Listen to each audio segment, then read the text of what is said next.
Hi hello నమస్తే welcome to our channel. నేను మీ ప్రియాంక రావు కోనిరెడ్డి.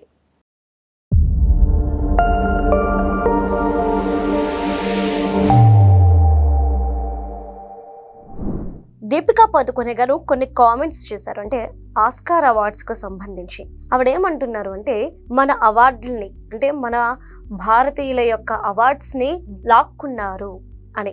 మన దగ్గర ఎంతో మంది మంచి నటీనటులు ఉన్నారు, మంచి సినిమాలు ఉన్నాయి, వాటికి అవార్డులు రావాల్సి ఉన్నాయి, కానీ వాళ్ళు లాగేసుకోవడం వల్ల మనకి రాలేదు అని కొన్ని కామెంట్స్ చేశారు. ఈరోజు ఇవి చర్చనీయాంశంగా మారాయి. అయితే దీపికా మాటలు ఎలా చూడాలి, ఆవిడ మాటల వెనుక ఉన్న ఆంతర్యం ఏంటి అనే విషయాలపై మనతో మాట్లాడడానికి ఈరోజు మనతో పాటు స్టూడియోలో గరికపాటి రాజేష్ గారు ఉన్నారు. ఆయనతో మాట్లాడతాం. నమస్కారం సార్. సార్, దీపికా పదుకొనే గారు ఒక మాట అన్నారు, మన అవార్డులు ఏవైతే మనకి ఆస్కార్ అవార్డ్స్ ఉన్నాయో వాటన్నిటిని వేరే వాళ్ళు లాగేసుకున్నారు అని. ఎలా చూడాలి ఈ వర్డ్స్ ని? అది 100% కరెక్ట్ అండి. ఎందుకు అంటారు? యాక్చువల్గా ఆస్కార్ అవార్డుల విషయంలో మనకి ఎప్పుడు అన్యాయమే జరుగుతుంది. మన దగ్గర సత్యజిత్ రే, శ్యామ్ బెనగల్ లాంటి గొప్ప గొప్ప దర్శకులు ఉన్నారండి.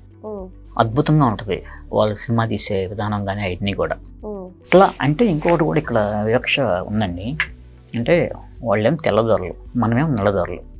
సినిమాని సినిమాగానే చూడాలి, కళను కళగానే చూడాలి. కానీ ఇటువంటి వివక్ష పనికిరాదు. కానీ ఇటువంటి వివక్ష ఉందని చాలా సందర్భాల్లో నిరూపితమైంది. ఇప్పుడు ప్రపంచంలో ఏ నటుడైనా సరే కమల్ హాసన్ చేసిన స్వాతి ముత్యం లేకపోతే సాగర్ సంగమం లాంటి సినిమా చేయగలరండి? ఆ యాక్షన్ ఎవరైనా చేయగలరా? ఎందుకంటే ఎంతోమంది కమల్ హాసన్ చేసిన ఆ పాత్రని చేయటానికి కన్నడం, మలయాళం ఇట్లా అన్ని భాషల్లో చాలామంది ట్రై చేశారు. కానీ కమల్ హాసన్ లాగా ఎవరు చేయలేకపోయారు ఇండియాలో. అంటే అతను ఎంత గొప్ప నటుడో అర్థం చేసుకోండి. మన తెలుగుకి వచ్చేసరికి ఎన్టీ రామారావు, అక్కినేని నాగేశ్వరరావు వాళ్ళు పోషించిన పాత్రలు కానీ వాళ్ళ నటన కానీ నవ్వుతో నా భవిష్యత్తు అని చెప్పొచ్చండి. కన్నడంలో కంఠీరవ రాజ్ కుమార్ ఉన్నారు, తమిళంలో ఎంజి రామచంద్రన్ ఉన్నారు, తర్వాత మలయాళంలో ఇప్పుడు మమ్ముట్టి, మోహన్ లాల్ ఉన్నారండి, సూపర్ స్టార్లుగా ఉన్నారు. వాళ్ళు అసలు యాక్షన్ సూపరు. హిందీలో రాజ్ కపూర్ ఫ్యామిలీ గురించి తెలిసిందేగా. తర్వాత వెస్ట్ బెంగాల్లో ఉత్తమ్ కుమార్ అని చెప్పేసి మొదటి తరం హీరో అండి. ఫస్ట్ మన ఇండియా నేషనల్ అవార్డ్స్ పెట్టినప్పుడు ఫస్ట్ అవార్డు అందుకుంది అతనే. అతనికి మహానాయక్ అని చెప్పేసి ఒక గొప్ప బిరుదు కూడా ఇచ్చారు. అంత అద్భుతమైన నటుడు. ఇంత అద్భుతమైన నటులు ఉన్నారు. ఇంతమంది ఉన్నా కూడా మనకి ఆస్కార్ అవార్డు ఎందుకు రాలేదు అంటే వాస్తవానికి దీపికా పదుకొనే చెప్పిన మాట 100కి 200% కరెక్ట్. RRR సినిమాకి ఆస్కార్ అవార్డు అనౌన్స్ చేసేటప్పుడు నేను కూడా ప్రేక్షకుల్లో కూర్చొని ఉన్నాను అని చెప్పాను దీపికా పదుకొనే. అది అట్లా అనౌన్స్ చేసినప్పుడు ఆ పాటకి నేను ఎంతో ఎమోషనల్, భావోద్వేగానికి గురయ్యాను. అంటే మన ఇండియన్ సినిమాకి వచ్చిందని, నేనే ఆ సినిమాలో ఏమి నటించలేదు, ఆ సినిమాతో నాకు ఎటువంటి సంబంధం లేదు, కనీసం హిందీలో ఏదైనా చిన్న పాత్ర డబ్బింగ్ కూడా చెప్పలేదు, అయినా కూడా మన భారతదేశానికి వచ్చింది అంటే నేను బాగా ఎమోషనల్ ఫీల్ అయ్యారు దీపికా పదుకొనే. ఆ విషయాన్ని చెప్పారు. తర్వాత తనకు మళ్ళీ ఇంకొక గొప్ప అవకాశం వచ్చిందండి. ఆస్కార్ అవార్డులు ప్రజెంటేషన్ ఇచ్చేటప్పుడు వేదిక మీదకి దీపికా పదుకొనేని పిలిచి ఆ నాటు నాటు సాంగ్ గురించి పరిచయం చేయించారు. డూ యు నో నాటు నాటు అని చెప్పేసి దీపికా పదుకొనే చెప్పి అప్పుడు పిలిచి ఆ అవార్డు అందజేశారు. ఉత్తమ సంగీత దర్శకుడు కీరవాణి. అది ఆ పాట యాక్చువల్గా రాసింది చంద్రబోస్ అండి. ఆ డ్యాన్స్ కొరియోగ్రఫీ కానీ అదంతా అద్భుతం. ఈ ఆస్కార్ అవార్డు యాక్చువల్గా మనకి కేంద్ర ప్రభుత్వం కొన్ని సినిమాలని ఎంపిక చేసి పంపిస్తుందండి. పంపించితే వాటిలో నుంచి ఆస్కార్ కమిటీ వాళ్ళు సెలెక్ట్ చేస్తారు. అట్లా పంపించిన జాబితాలో RRR లేదు. అయితే ప్రైవేట్గా వెళ్ళొచ్చు. వెంటనే రాజమౌళికి కాన్ఫిడెన్స్ ఉంది, ఖచ్చితంగా మనకి ఆస్కార్ అవార్డు వస్తుంది, అది అద్భుతమైన సంగీతం అని. ఎందుకంటే ప్రతి ఒక్క విభాగాన్ని దగ్గరుండి చూసుకునే దర్శకుడు ఆయన.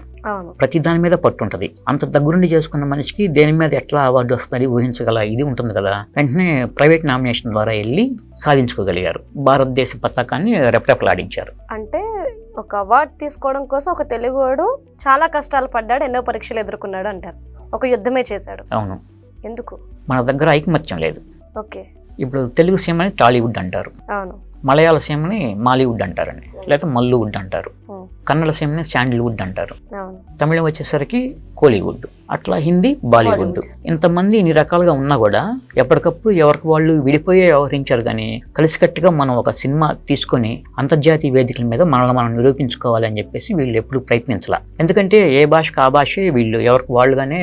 ఇప్పుడు తమిళనాడులో ఉంటే వాళ్ళు ఏం చేశారు, మనల్ని ఎగతాళి చేస్తే మనం వచ్చేసి హైదరాబాద్ సెటిల్ అయిపోయాం కదా తెలుగు సినీ ఫీల్డ్. అట్లాంటప్పుడు ఇంకా వాళ్ళకి మనకి ఐకమత్యం ఎట్లా ఉంటుందండి? అట్లా ఏ వుడ్కి కూడా మధ్య ఐకమత్యం లేదు. ఇప్పుడు మళ్ళీ రాజమౌళి బాహుబలి సినిమా ద్వారా అంతర్జాతీయ స్థాయికి మన తెలుగు సినిమాని తీసుకెళ్లారు. తర్వాత RRR ఇంటర్నేషనల్ స్థాయికి తీసుకెళ్లారండి. RRRలో ఆయన డాల్బీ విజన్ సర్టిఫైడ్ అని చెప్పేసి ఒక టెక్నాలజీ వాడారు.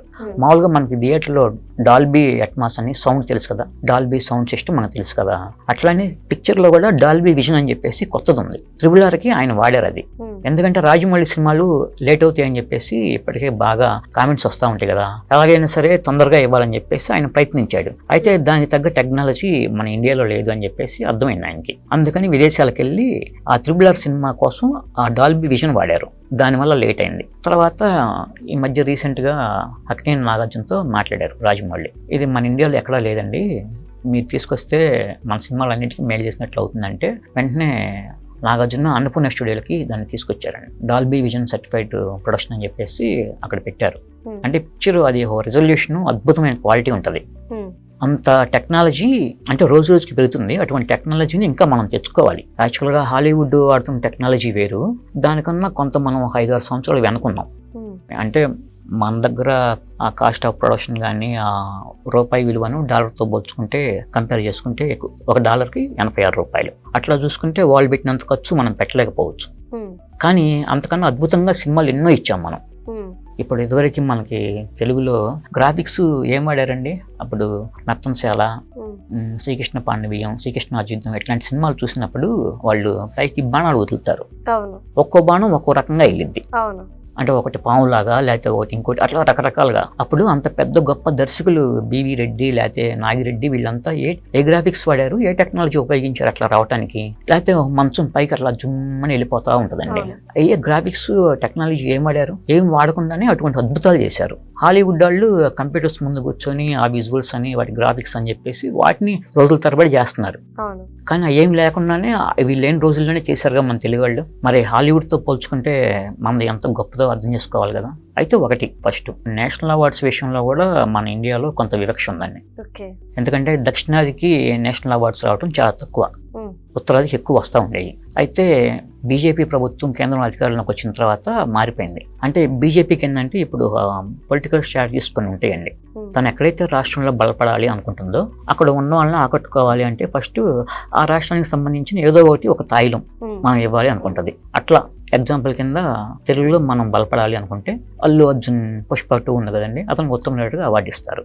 తమిళం వెళ్ళాలనుకో తమిళంలో ఏదో ఒకదానికి అవార్డు ఇస్తారు. అట్లా ఇప్పుడు దక్షిణాదికి కాస్తంత నేషనల్ అవార్డ్స్ దక్కుతున్నాయి. అంటే వాళ్ళ పొలిటికల్ స్ట్రాటజీ ఏదైనా కావచ్చు, దానివల్ల కొంత మేలు మనకు జరుగుతుంది.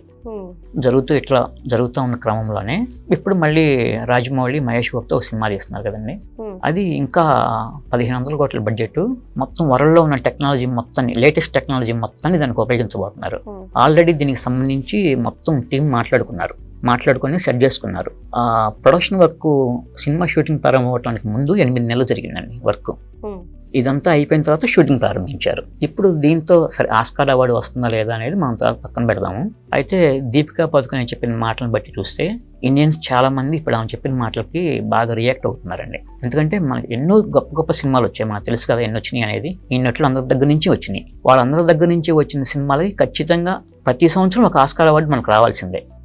కానీ చెప్పుకున్నాం కదా, జాతి వివక్ష ఫస్ట్ అదొకటి, తర్వాత మన దగ్గర ఐకమత్యం లేకపోవడం అదొకటి. మెయిన్ ఈ 2 పాయింట్స్. ఈ రెండింటిని కనుక అధిగమించి ఉంటే కనుక మనం వద్దన్నా కూడా ఆస్కార్ అవార్డులు వచ్చుండే అనేది నా అభిప్రాయం. అంటే కొంతమంది అంటున్న దాని ప్రకారం భారతీయులంటే కాసంత చిన్న చూపు ఇంకా ఉంది, అదే ఆస్కార్ అవార్డ్స్ ఒకవేళ బరిలో నిల్చున్నప్పటికీ కూడా రాకపోవడానికి రీజన్ అని కొంతమంది అంటున్నారు. కానీ మీరు ఇంతకుముందు ప్రస్తావించారు నాటు పాటని కేంద్ర ప్రభుత్వం అసలు సిఫార్సు చేయలేదు అని చెప్పి, ఆ కేటగిరీలో పెట్టలేదు అని. అంటే ఎక్కడ భారతీయులకు వివక్ష ఉంది? అంటే ప్రాంతీయ వివక్షని దాటుకొని అక్కడ వివక్షని దాటుకొని వెళ్ళాలా ఏంటి? ఇక్కడ ఒక వివక్ష ఉంది కదా, మళ్ళీ అక్కడ ఒక వివక్ష, 2 వివక్షలు. అంటే వీటిని దాటుకొని వెళ్ళాలి. అంటే ఒక తెలుగువాడు అవార్డు సాధించాలన్నా, తమిళవాడు అవార్డు సాధించాలన్నా కూడా ఇన్ని వివక్షలు దాటుకొని వెళ్ళాలి. ఇటువంటి వివక్షలు అన్నిటికీ తావు లేకుండా ఉండటానికే ప్రైవేట్ నామినేషన్స్ కూడా ఆస్కార్ కమిటీ పెట్టింది. ఒకవేళ ఆ దేశ ప్రభుత్వాల దగ్గర నుంచి కూడా నామినేషన్స్ రాకపోయినా వాళ్ళ సినిమా మీద ఎవరికైనా ఒక నమ్మకం ఉంటే కనుక నామినేషన్స్ వాళ్ళు పంపించవచ్చు. ఇప్పుడు ఆస్కార్ కమిటీ కూడా కొంచెం రూపురేఖలు మొత్తం అన్నీ మారిపోయినాయండి. ఎందుకంటే ఇవాళ మొత్తం టెక్నాలజీ పెరిగింది, ఎక్కడ ఓటీటీ ప్లాట్ఫామ్స్ వచ్చేసినాయి, ఎక్కడ ఏ సినిమా బాగుంది, ఎవరు అద్భుతంగా నటించారనేది వాళ్ళు ఆ భాషలోకి తర్జుమా చేస్తున్నారు, దానికి తగ్గట్టు చూసేస్తున్నారు అందరూ. ఇప్పుడు ఒకవేళ ఆ సినిమా చూసినప్పుడు ఇంత అద్భుతంగా ఉంది, ఈ సినిమాకి ఎందుకు ఆస్కార్ అవార్డు రాలేదు, అయితే ఈ సినిమాకు వాళ్ళు ఎందుకు అవార్డు ఇవ్వలేదు అని చెప్పేసి ప్రజలు ప్రశ్నిస్తున్నారు. అంటే ఇప్పుడు మనం ఏం చేసినా కూడా ప్రజలకు తెలిసిపోతుంది, కాబట్టి మనం పర్ఫెక్ట్గా ఉండాలి, కరెక్ట్గా వ్యవహరించాలని ఒక అభిప్రాయానికి కూడా ఆస్కార్ కమిటీ వచ్చిందని. వాళ్ళు ఆ ప్రకారం ఆ నిర్ణయానికి వచ్చారు కాబట్టి మనకు ప్రైవేట్ నామినేషన్కి వెళ్ళిన ద్వారా నాటు నటుసానికి వచ్చింది. ఒకవేళ అదే విషయంగా కొనసాగుతుంది అనుకుంటే కనుక వచ్చేది కాదు. కాబట్టి కొంత మార్పు అయితే చోటు చేసుకుంది. భవిష్యత్తులో ఇంకా ఈ మార్పు చోటు చేసుకొని ఇంకా మన ఇండియన్ సినిమాకి ఇంకా మరిన్ని ఆస్కార్ అవార్డులు రావాలని నేనైతే మనస్ఫూర్తిగా కోరుకుంటున్నాను అండి. Thank you so much sir.